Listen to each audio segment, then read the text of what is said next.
Are you in debt denial? That's what we're talking about on today's Money Monday. David Seeger from Great Lakes Credit Union. Good morning. Good morning. Hi, David. All right, so first of all, during the commercial break, you were talking to me about a Federal Reserve report that has come out that we thought we had really good news as far as consumer debt, but really there's not. Well, it was good and bad news as it turns out. Yes, consumer debt has decreased in the United States, but 60% of that decrease has not come from people paying their debt down, but rather bankruptcy and the bank charging off that debt. Oh, really? Yes, in other words, for every $2 that was legitimately paid down, $3 was charged off through bankruptcy or the bank just getting rid of that debt. Wow. It was no longer collectible. All right, so that's a problem. Yeah, absolutely. And people think they might be getting ahead on their debt, but there's actually 9 things that you want to point out that really could be keeping us right down in that debt. First one, to look at yourself and say, has your debt increased over the past year? Now, excluding a mortgage, because you might want to add on for home equity or something that affects, something that is worthwhile, but do you owe more money than you did last year?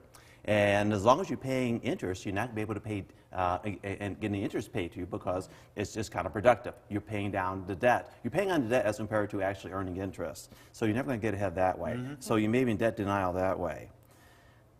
Here's what I like. Justify to yourself buying a new car just to save on gas. Right. Now, there's nothing wrong with financing a car if you need a new one, but to justify, well, I think I can save on gas, that's a good reason for me to buy a car. You're probably some type of debt denial. Yeah.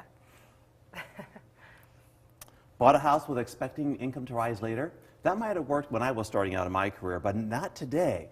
With wages being relatively stagnant, and you can't necessarily assume that you can be on the career path as you were maybe as generations passed. So times have changed. Times have changed a lot. So you buying a house, okay, I can't afford it now, but don't worry, my career will change, and I'll get a huge increase in salary. May not be the case necessarily for everybody. So that is an issue as well. And have you borrowed money to go on vacation? You know, buy now, pay later type of a thing. Doesn't work so well. And you're shifting long-term debt for a short-term purchase, not the thing to do. Those of us in the banking industry, we used to push this type of thing as a loan years ago. Right. Borrow money for vacation. Go ahead, go. And you know, we had not a pictures good idea and anymore. No, it's not. And you justify your purchases based upon that of your peers. Keeping up with the Joneses. Exactly. That's what people try to do. Or, you know, other people do it. What are we doing wrong? Why can't we do it? You know, those type of things. Right. So, yeah, you hear those type of things all the time. David, on this note, we have to take a break, but of course we're going to finish these coming up next hour, and we'll touch base with the first ones as well. But a lot of good information there. Things you don't really think about. Exactly. You know? It's kind of like, well, if a girl has a Coach purse, usually her friend wants a Coach purse as well. So, all right, we'll talk more about this coming up next hour. Thanks so much, David. Let's turn now to our second part of today's Money Monday. Are you in debt denial? David Seeger joins us with 9 signs that you just might be. 9 signs, exactly. All right, so last hour we were able to get to the first 5. Let's quickly kind of recap those just to make sure everybody has all the information. As your debt increased over the past year, that may be a sign you're in debt denial.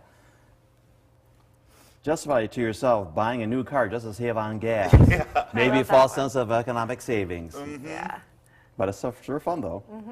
Bought a new house expecting that your income will rise later. Maybe not in this type of circumstances. Times have changed with you know, your employment situation. Career paths have changed. They're a whole different animal they were when I started out.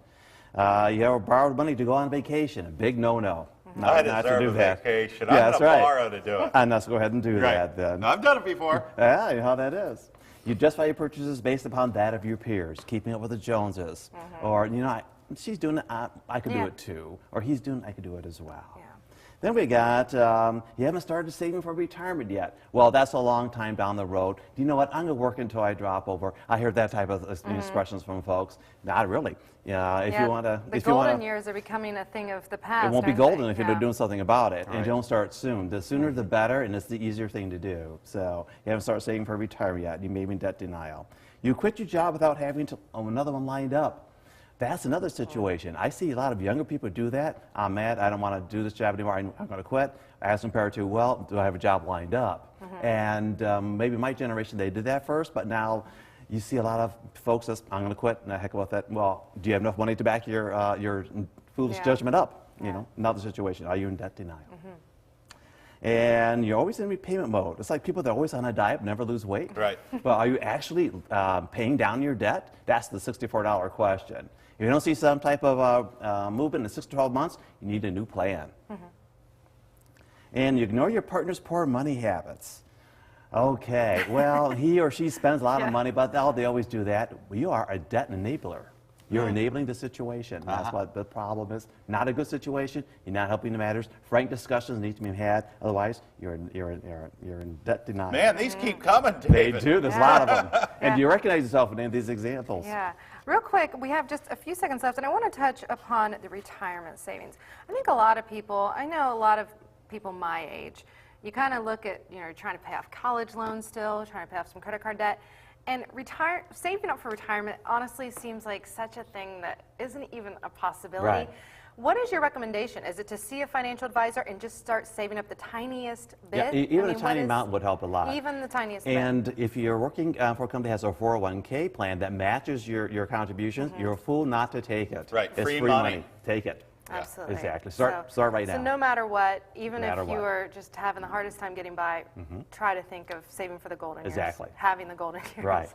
All right, guys. Well, that's a lot of great information. Of course, we're going to post this on our website, northwestohio.com. David, we certainly appreciate it. Certainly.